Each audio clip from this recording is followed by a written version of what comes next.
Ana Reisdorf, welcome back to our podcast. I am so delighted to have you again. Welcome. How are you? Oh, I'm great. So wonderful to be with you always. Well, you always have a lot of great information that you can share with my audience, with your audience, about careers as a dietitian, how you have evolved your career, how you've built your own career. So you and I talked about how we can help other dietitians think about their career path, pivoting into a new direction. So I think that's really helpful for us to be able to share with the audience to talk about that today. But to stop and give a little bit of background, can you tell everybody what you were doing maybe this time last year, how you were had a wonderfully successful career as a nutrition writer, and talk a little bit maybe more about your agency, and then what you're doing now? Yeah. So I've been a dietitian for almost 20 years. In the last 10 years until last year, I was running a content marketing agency, basically being a writer for health and wellness brands. So I had 10 dietitians working for me at the peak of that.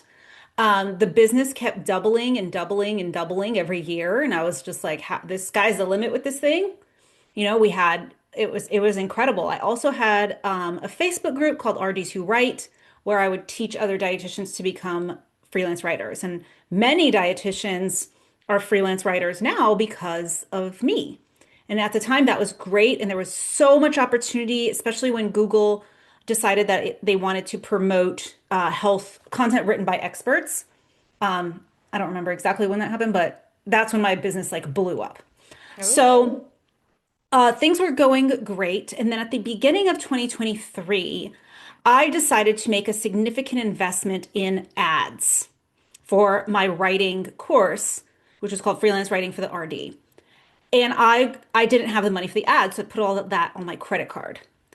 And I did not make the money back Mm. from the sale of that course.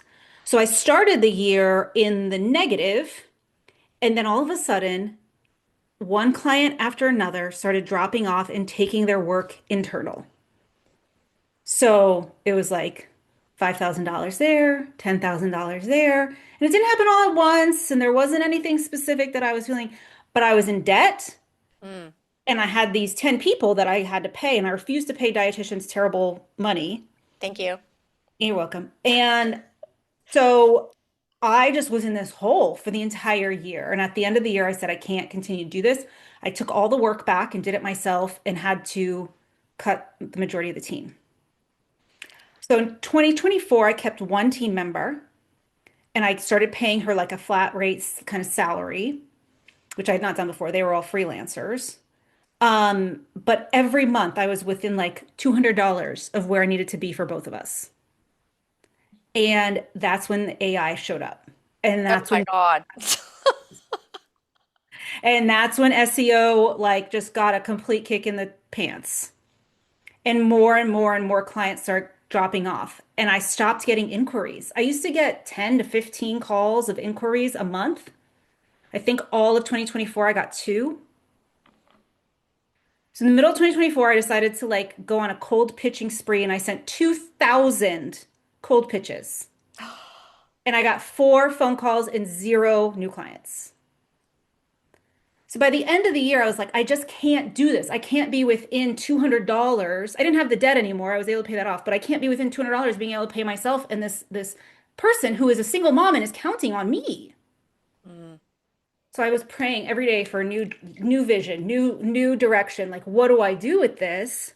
And one day in the shower, I had this vision. What if I started the hub for all things GLP-1? Mm. Because I'd already been a GLP-1 user for 2 years. I did everything wrong on the GLP-1. I lost muscle mass, I didn't eat, I got off the medication, I gained all the weight back. Like, I've been through it. And I was like, if I'm doing all this disastrous stuff, what are the people doing that don't know anything? So I got on GoDaddy and the domain GLP-1 Hub was available. And I bought it that day. That day, I asked my dad for a loan to build the website because I didn't have the money to build the website. And he responded with, how do websites make money? You're like, I literally, yeah. But he gave me the money. He gave me the money. And I started it, and all of a sudden it blew up to a level that I could not understand in 2025. And now it is just on an uphill just trajectory.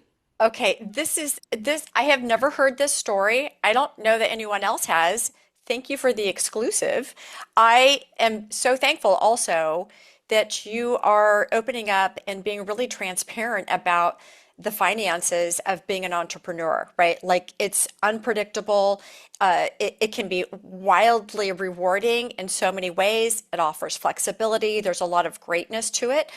But you also have to be very tuned in to what the market is doing, to understanding what your client is up to, what they want, how to make the money, like and all the time. So Mhm.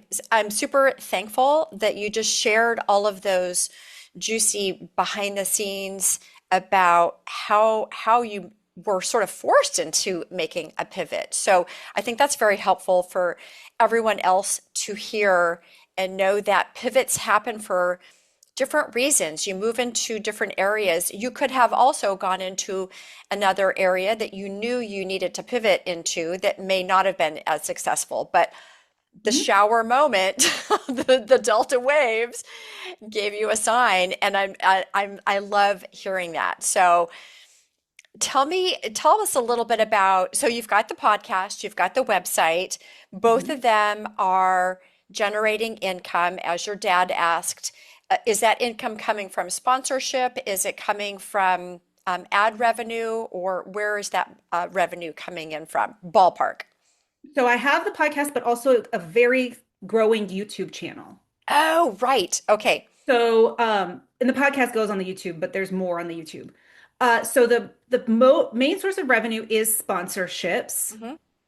and within about 4 months, 5 months of starting the sponsorships, of starting the podcast, it was fully sponsored. So it was Oh, already making about $6,000 to $8,000 a month. great. That's awesome. Congratulations. Thank you. But I will be honest, I had connections with brands already. So this brings me up to the idea of interesting that you pivot into this area, an area that is sort of adjacent to what you were doing before. You're Mhm. providing a service, providing content to an audience, and you're also working with a client to make that behind the scenes. And that client in this case is not the publisher or the owner of a magazine or whatever. It's the actual food companies, the brands, it's whoever it is that is sponsoring your content. So I think that is helpful for people to understand that you did have those connections. So that's really good. So did you tell us a little bit about, actually, I'm going to go back a little bit and more Yeah. about this mindset, because I think this is a big part of anyone making a transition into a fully different field, or what feels like a totally different and new field from what they're currently doing. So, for example, a lot of dietitians or healthcare professionals enter into traditional positions, traditional jobs, working as a clinical dietitian, or maybe if you're working in an outpatient practice or your own private practice, and then you feel like, oh, something is shifting. Yours was obvious, but like what was going through your mind when you were ready to make or realize that you needed to make that shift? Well, I mean, crushing debt It's a will do very it. And powerful emotion. yeah, every month, like really, and I want to say to the team, that the who are still here and there with me, like they motivated me during all these years, and to have to get rid of the majority of them was devastating. Mm, And I knew I needed to find something because I knew that there was something out there that I could do, and so yeah, I think that what kept me going the whole time was knowing that they were counting on me, mhm. but also like realizing that this just wasn't working anymore. And it was really hard. For 2 years, it was really hard. All I did was like, please, like, pray about it. Like, please Mhm. spend something. Like, please send any idea. Send help. Yes. Okay. That makes sense, right? And I think people might relate to that, whether it's money or if you're in a traditional job, you're still getting a paycheck, but your coworkers are driving you nuts, or the type of work that you're doing is just, it's really difficult for whatever reason. So sometimes that big external push can move you into the pivot. Then when you started the pivot, when you started the podcast, when you started the hub, how did you feel then? Like when you sort of decided that you were going to be abandoning plan A and moving over to plan B, or which is now a new plan A, but how were you feeling then? Were you excited? Were you anxious? I All was the ex above? I was excited about it, but I was nervous because I didn't want to come out and be like, I'm not doing this anymore. You know, Hmm. I felt like I would disappoint clients, or they would like, I have still a handful of writing clients that are mine that I still write for because we've been together for so long. There's no Hmm. reason to drop them. But like I felt like, are they gonna not want to work with me anymore? Or, you know, and it was scary just because, especially even in the arty community that I had, to admit that I taught all of you guys to be writers, and now I'm not a writer anymore because I don't know what's going to happen with writing and what's happening with writing. Like that was a scary admission to make too, because many of them also paid me for that knowledge. Hmm. Yes, exactly. Well, I want to speak to that as a person who read all of the transition messages that you were moving into a different space, that I have to say, you are incredibly competent and confident. And I think that is really helpful for other dietitians to see, to observe, and to be mentored by from a distance.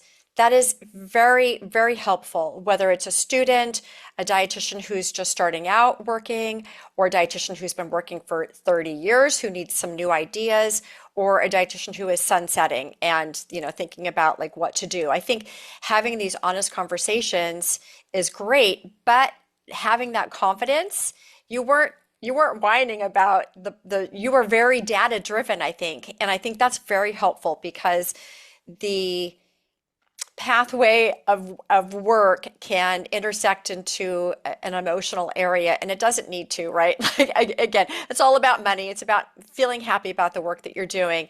Mhm. And in the end, money is just data. And I loved the confidence that you approached in making this transition and moving in that direction. I think that was really helpful. Do you feel like you're confident when you talk to other dietitians? Yeah, and I do. I mean, there's still a lot of fear, and there was a lot of sadness. Mm. You know, I was feeling like I wasn't sure if they were going to be angry with me about it. And also like feeling sad that this was something that I built and it was friggin' successful for a long time. And I thought that that would never change. And then something that was outside of my control, Google changing things and AI showing up and maybe something else that I'm not even identifying, like kind of crushed it for me. And that was hard to like figure out. It's just like if like one day being a dietitian is no longer a thing, like, oh my God, what do we do now? Yeah, exactly. All right. I love all this. I love the backstory. I'm super interested. I know everybody else is as well. Let's move forward and let's talk about how other people can feel motivated, inspired, and like, yeah, I'm ready for a change. I just need to know what I need to capitalize on. So you've got a lot of skills. I love talking about skills, upskilling, or even identifying your skills and making sure people are talking about that in job interviews or in coming up with a project that you're going to be running all on your own as an entrepreneur. I'm gonna say one of your skills is you're a really amazing communicator, right? Like I think that's a huge skill. Tell us about how you've honed your communication skills. Sure. So I think really it was the writing that I did for so long. You know, when I first started, please don't Google my maiden name. I'm sure some of those articles are out there. I won't even tell you what it is.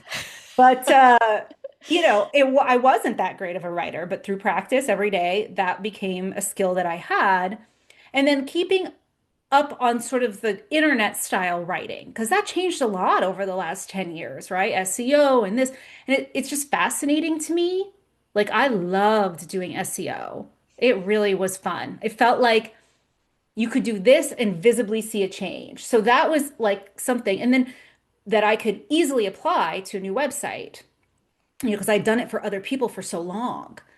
And then also like understanding how to pitch and how to reach out to people and how to find potential clients and who's targeting this. And that's been a skill that I've learned over time is how to identify those people that are making decisions at various companies. So that was already a way to transfer. And then really it's like my network, right? My first podcast guest was my friend who was my team member, Melissa Mitri. And I knew she would come on, right? Like, so having that network of RDs and like communicating with them and building these relationships with them, that's really what opens those doors. So you said something interesting, actually. So you talk about communication, but the other, I mean, about writing and all that went into that as far as the communication skill. But the other thing I was just hearing you say made me think about you. You're very externally aware. You are able to sort of think about what is it that people want. That speaks to how you write for the internet, SEO. What do people want? I think that is a really interesting skill. I don't know that it's any of my skill sets that I list for dietitians to be aware of, but that is sort of being what does your audience want? Like really thinking about that, not just like what is fun for me to do or interesting for me to do, but what do they want, right? It's like giving a presentation, and if you're talking about fiber to 5-year-olds versus 55-year-olds, like it's a different conversation. You have to know your audience, right? Like, so I love that little hidden skill that's in there too. So everyone learn from that. That's really good. Go back to the skill of learning how to pitch.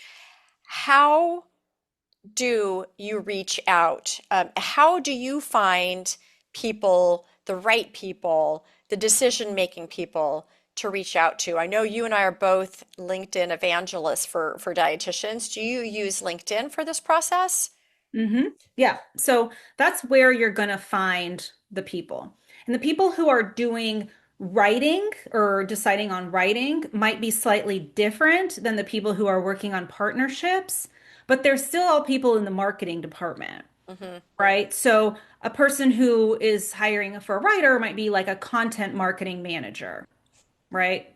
Or a person who's hiring for partnerships might be a, you know, influencer partnership marketing person. Like, so they're all still there, mostly listed on the page of the business for on LinkedIn, and you can even ask Chat GPT, which is what I've been doing lately. Oh, And so I'll like look, and if I'm not sure, because you know how some people like to have like funky titles yes. just to confuse the people.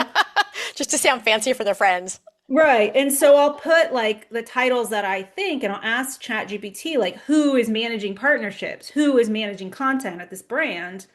And then it'll give me an idea. And maybe it's right, maybe it's wrong, right? It's not always correct, but at least you have a general sense of, okay, who is this person? And then just refining more and more the pitch. I did purchase a book about sponsorships that gives you a very specific outline for how to pitch brand sponsorships specifically. But honestly, it wasn't all that different from the writing pitching that I have done in the past. That's good to know. All right, skills, communication, sort of externally focused, being able to pitch. Some of those are transferable skills, some skills that you've honed over the years. I think some that you were actually born with, but that you also got better at over the years with your work experience. Any other skills that you think, and when you're thinking also externally about dietitians who want to make a pivot into any kind of position, what are some key skills that could be useful that you know that you've experienced or have seen in others? Right. So we were talking a little bit before the podcast. I don't know if this is a skill or just a personality flaw, but I just go. I You don't think do. about it. You do. I will say that I you just make it happen. Yeah, I started this podcast on a whim. Yeah. I was like, what about a podcast? And then I was Boom. like, hey, Melissa, you want to come on my podcast? And she's like, what podcast? I was like, the one I'm starting next week. The, Come the on. one I'm making a Canva cover for right now. I just started a membership for GLP-1 Hub. And literally, this woman was like, I have these boxes for GLP-1 users. I want to send them to GLP-1 users. And I was like, well, guess what? I'm starting a membership. I hadn't started a membership. That is super helpful, right? Like stop with the indecision and just make a move. I just saw, there's quotes everywhere all over my desktop here. Like just make a decision and then just go with it. Just make it happen. The planning, the perfection, all of that can spin wheels because you can never be perfect, right? Like that's the math on that. Like you can never be perfect. So I love that attitude and I love the permission you are giving other healthcare professionals to just make it happen. Yeah, yeah. I mean, a lot of these things we think, oh, this podcast, like, what do I need for it? Oh my God. Like, ask a friend that has a podcast. They'll tell you what they're using. You need a place to put it. You need a microphone. Yeah, so that was my other question for you. All right, so if you want to start a podcast, Mhm. there's probably a few expenses, and now knowing sort of what you were going through at the time, we all know that you didn't pile thousands of dollars into the setup of publishing that first episode. So if someone has less than $1,000, less than $500, like what do you recommend, whether it's podcast or software, no matter what they're going to go into, what do you recommend dietitians spend some money on to make a pivot? Really, if you want to start a podcast, you don't really need anything other than a microphone. Because Spotify has free podcast hosting. You could start there. It's perfectly adequate. You need Zoom, which you can pay for if you want to not get cut off at 40 minutes or whatever, whatever. Um, and then you that's it. I do use an app called Riverside, which does cost maybe $30 a month. Exactly, it's 29. I do too. Yeah. Not very expensive, and it has a lot of AI editing inside. And so really you click a button and the little robot edits the podcast and then you publish it. And I think you can even publish directly from Riverside onto Spotify and all the platforms already. So, and then as I was doing this, I started joining podcasting groups on Facebook, started talking about how much I loved Riverside, and Riverside contacted me and gave me a year for free. I love that. I love So how there you're we very go. resourceful too. I love how you're very resourceful about uh, how to run a business, the entrepreneurial side of running a business. You're very, very resourceful. So that's a really helpful skill I think other dietitians can learn from. And just by having conversations with other people, I think Mhm. that's exactly what you were sharing there, is having these conversations. Don't try to go at it alone or sort of in isolation or in this vacuum of this is often what happens when you work for yourself. When you're an entrepreneur, you're working at home by yourself, you're taking care of family, maybe they're out of the house at the moment, so you try to run your business. And so it's really helpful to get other people working with you. We can always be of service to other people. You're being of service to a lot of other dietitians and healthcare professionals right now, just sharing all of these amazing insights. And I think you've also benefited from people sharing their insights with you as well. So that's a really great, going back to your networking, there's always value. Be of service to other people and it will eventually return to you as well. Absolutely. Any other skills that you want to call out for dietitians that might find this useful? I think continuing to build that community. So now I mean I have the dietitian community and that continues to like feed this, but now I've started reaching out to the other GLP-1 people. There are a lot of GLP-1 influencers, creators, people that really want to collaborate in a variety of ways. So like just not being afraid to say, "Hey, I'm a dietitian doing this. Like I see you're talking about this. Like let's chat." Just continuing to build that. I can see that in other areas, not just the GLP one community, but also the if you're in gut health, you can work with other disciplines in there as well, or other dietitians who are doing it. There's enough work for all of us. We don't need to compete with work. There's plenty out there. There's plenty of consumers that are ready to work with us. So I think that's a really great message as well. All Yeah. right. I always like to, anything else you want to say, Anna? No, that's good. I think that's The a lot. I always, it's a lot. Well, you offered a lot, so we're so thankful for that. I always like to sort of wrap us up by talking about how dietitians can make more money. What's your updated perspective on how dietitians can be making more money? I think we cannot continue to fool ourselves that we don't need to diversify. Okay? Like Interesting. if your job, if your only income is your job at wherever, like I'm sorry, and I people get mad at me on the internet for saying this, but AI is coming for it. Okay? And you're going to be surprised one day when the hospital cuts 10 dietitians and keeps one because the AI does the vast majority of the work that needs to be done. And I feel like that is coming shortly. So, diversify. Try to have some kind of audience on the internet where you put your face, which the AI can, well, the AI can take it, but your personality, your mistakes, your humanness on the internet in some way to try start to sell some kind of product, whether that is an ebook, whether that is, going on YouTube, whether that is something to have a diverse income. And I'm not a financial person, obviously, but trying to get as many buckets as you can, that is going to be the way that you're going to be able to pivot if you need to. I love that. I think people will find that helpful, eye-opening. I also want to give a pitch for AI works for us. You are still the human. There are ways that you can get ahead of this. I'm reading a fantastic book that's about a year old now. It's called AI Driven Leadership or something about that. Again, how can you utilize AI, whether you're in a traditional job or a non-traditional job? How can you harness it to then get one step ahead of the boss that you think it might be laying off a few dietitians or healthcare professionals? And that might just be going and working with your IT department and having them look at what reimbursement codes are out there. Maybe malnutrition screening is off, and you can increase that if that's appropriate in your facility, and using AI to do a lot of the number crunching for you or give you ideas. So there are ways around this, but I think thinking ahead, looking at the future, seeing what's out there, and learning how to pivot with that information. So I think that's a good way to wrap it up, all about pivoting, right? Right. Anna, thank you so much. We will put the links to how to connect with Anna and her podcast, her YouTube channel, her website, GLP-1 Hub. Yes. It's all there. She's a great person to learn from, and you can always connect with her on LinkedIn or in all the different ways to connect with Anna.